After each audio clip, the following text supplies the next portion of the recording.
जय श्री कृष्ण। जय माताजी बधाईने। आज एक नवी रेसिपी लईने आवी छुं अषाढ़ी बीज निमित्ते। एनुं नाम छे मीठा भात। चालो आपणे बनावीए। तेनी सामग्री जोई लईए आपणे। चालो आ गोळ लीधो छे 100 ग्राम जेटलो અને આ એના આખા મસાલા। એક જાવિત્રીનો ટુકડો છે, એક બાદિયું છે, એક બાદિયું છે, 4 એલચી છે, 5 લવિંગ છે, 2-4 તીખા છે। આ એની સામગ્રી। અને આ કાજુ અને બદામ છે। જો આપણે મીઠા ભાતની અંદર સારા લાગે અને ગમે તો રાખવાના, પણ સારા જ લાગે। જો કે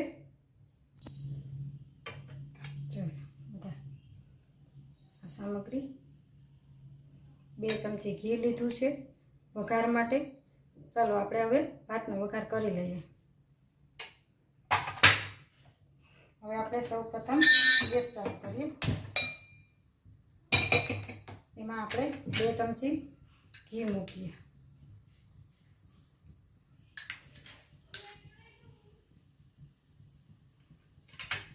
एमां आपणे एक नानकड़ो बादियानो टुकड़ो मूकीए अने 4 आपणे एलची मूकीए, 4 लविंग मूकीए, 4 થી 5 तीखा मूकीए आपणे, कारा मरी, 4 एलची छे, 1 जावित्रीनो टुकड़ो छे।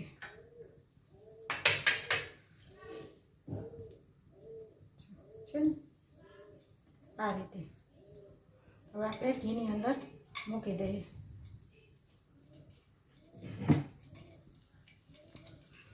हवे आ बधुं सरस तेलनी अंदर सुगंध આવી જાય, પકડાઈ જાય એટલે આપણે એમાં 4 થી 5 ટુકડા આપણે થોડા અમથા જેટલા આપણે ગમે એટલા બદામ અને કાજુના ટુકડા મૂકશું। काजूना फाला कर लीधा है और बदामना पण कर लीधा है। आ रीते मोटा मोटा काजूनी हारे ज देखाय ए रीते, आ रीते बराबर फाळीने छेड़े आ रीते आपणे बदामना काजूना टुकड़ा करी लेवाना छे। जे प्रमाणमां फावे ए प्रमाणमां आपणे मूकवाना काजू बदाम।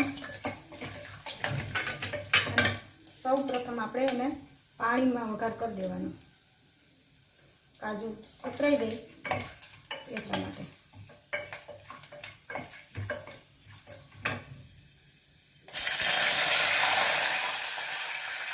હવે આપણે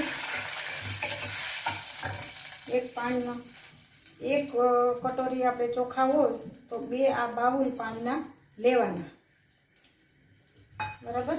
ને આપણે ચોખાનો માપ પણ कही दઈએ કેટલો લીધો છે। ચોખાની ક્વોલિટી ફરતી હોય એટલે વધુ પણ ઓછું પાણી થઈ શકે એમાં। એટલે એક બાઉલ આપણે વઘારમાં નાખી દીધું છે અને બીજું બાઉલ પણ આપણે નાખવાનું છે પાણીનું। હવે આપણે 4 ચમચી એમાં ગોળ ઉમેરવાનો છે। ગેસની લો આપણે તેજ કરી દઈએ। गोळ ने पानी सरस आपणे થઈ જાય। એમાં મોટો 1 ચમચો ભરી અને આપણે આ ગોળ લીધો છે। ગોળ અમે દેશી લીધો છે કારણ કે અમે દેશી ગોળ ખાઈએ છીએ એટલા માટે। પણ જો તમે પણ ઓલો કોલ્હાપુરી ગોળ કે ખાતા હો તો પણ એ લેવાનો, જે જેને ફાવે તે। અમે તો એ નથી ખાતા। આ રીતે હવે વધારે મીઠું ખાતા હોય તો વધારે ઉમેરવાનું, ઓછું ખાતા હોય તો ઓછું ઉમેરવાનું। આ રીતે ગોળ અને પાણીને એકદમ સારી રીતે ઉકળવા દેવાનું। અને ભાતને આપણે અડધી કલાક માટે પલાળીને રાખી દીધા હતા। 3 પાણીએ ધોઈ અને પલાળીને રાખી દીધા અને એ જ પાણી આપણે આમાં લઈ લીધું છે। જોઈ શકો કેટલા સરસ થઈ ગયા છે। હવે આપણે થતા વાર નહીં લાગે. એક વિસલ પાડવાની છે. એક વિસલ પડી જાય એટલે એને આપણે સાવ ધીમો કરી દેવાનો છે. વિસલ કાઢી લેવાની છે અને 2 થી 4 મિનિટમાં આપણા ચોખા તૈયાર થઈ જશે. કારણ કે પલાળેલું હોય એટલે આપણે જરાય વાર લાગતી નથી.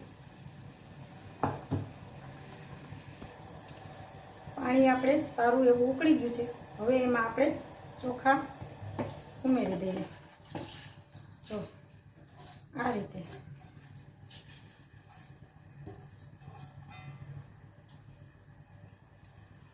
હવે સારી રીતે એને આપણે હલાવી દઈએ. હવે આપણે કુકરને બંધ કરી દઈએ.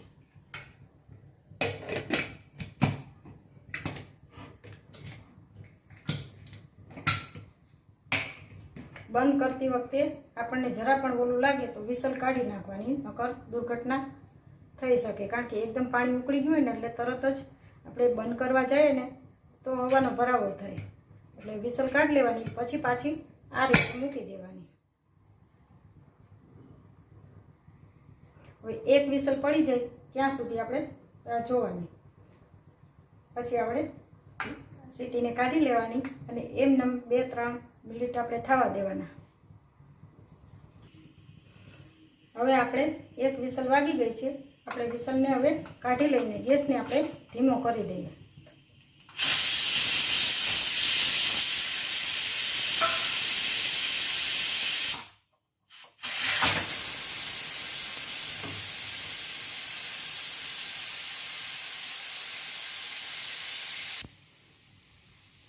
લોટ આપણે ચારીને લઈ લીધો છે.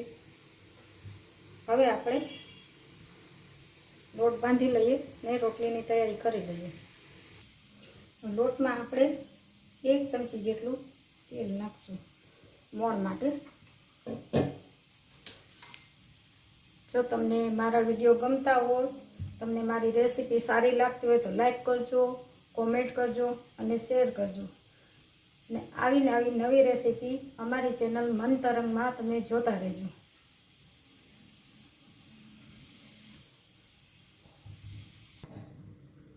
આપણે લોટમાં પાણી નાખી અને લોટ બાંધી લઈએ.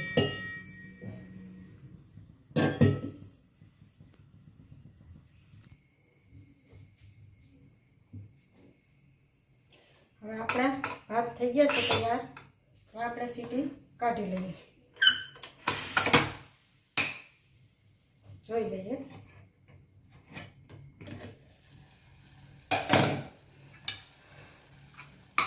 જો કેટલા સરસ.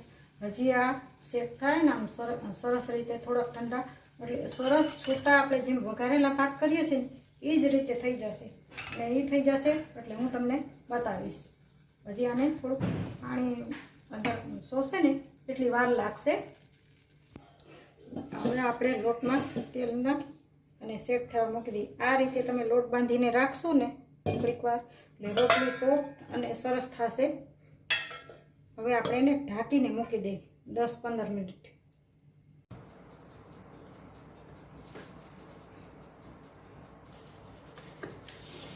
જય શ્રી કૃષ્ણ, જય માતાજી બધાને. આપ સૌનું સ્વાગત છે અમારી મન તરંગ ચેનલની અંદર. આપણે બનાવીએ કઢી, ખાટી મીઠી કઢી, કઢી પકોડી. ચાલો કેમ બનાવીએ જોઈએ. આપણે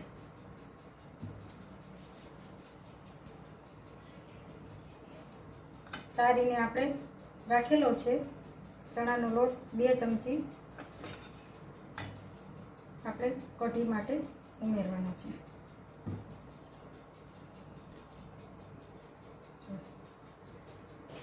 હવે એને આપણે કાઢી ના પડે એ રીતે આપણે એને આ રીતે મેશ કરી લેવાનો છે.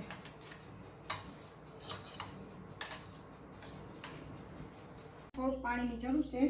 છાશ ખાટીને સરસ છે ને તો થોડુંક પાણી પકડાય.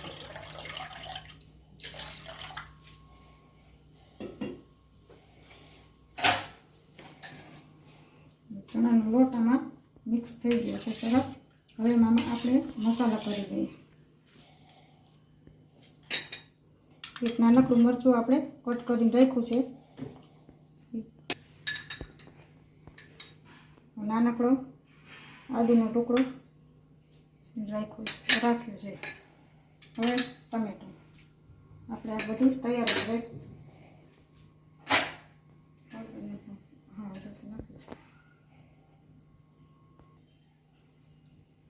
હવે આપણે એને હલાવી દઈએ. એમાં થોડો 1 ચમચી આપણે ગોળ નાખી દઈએ.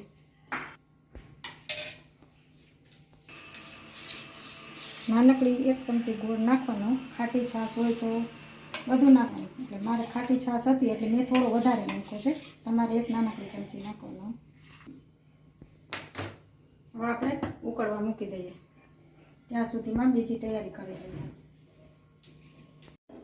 હવે આમાં આપણે મીઠું નાખીએ. પકોડાની તૈયારી કરીએ સ્વાદ પ્રમાણે.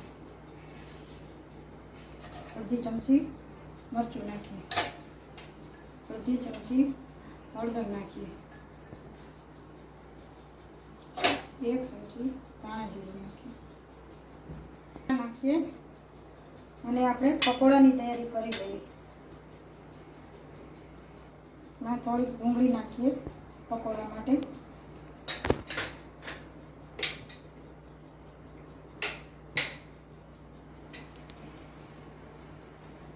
ડો બનાવી લઈએ.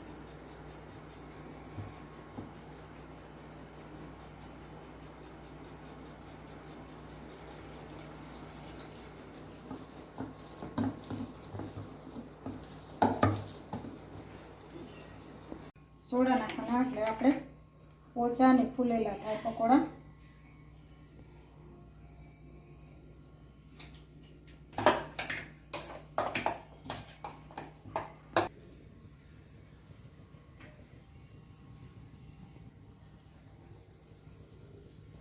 હવે આપણે પકોડાને તૈયાર કરી લઈએ.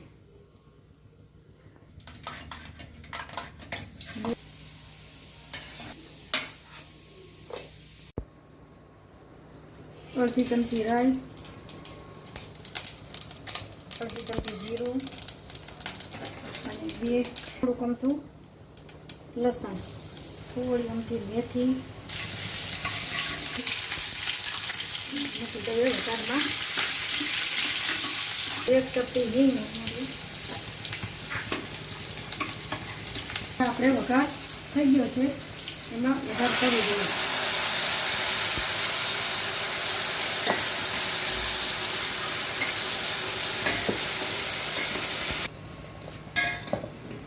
ઉકળી ગઈ છે. હવે એમાં પકોડા આપણે ઉમેરી દઈએ.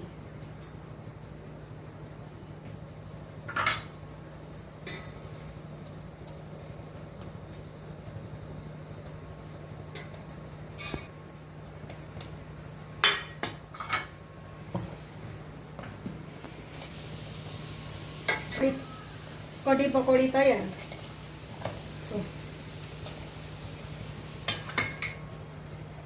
આ આપણા મીઠા ભાત અષાઢી બીજ નિમિત્તે પરબ અને આ આપણી કઢી પકોડી ને આ ફુલકા રોટલી. હવે મહેમાન ક્યારે આવે છે એ પ્રમાણે હું તૈયારી કરું. બસ થોડી વારમાં જ આવે છે. આવે છે ને? આવી જ ગયા સમજી લે ને. હા તો આપણી રસોઈ તૈયાર છે. ચાલો બધાને જમવા બેસાડી દઈએ.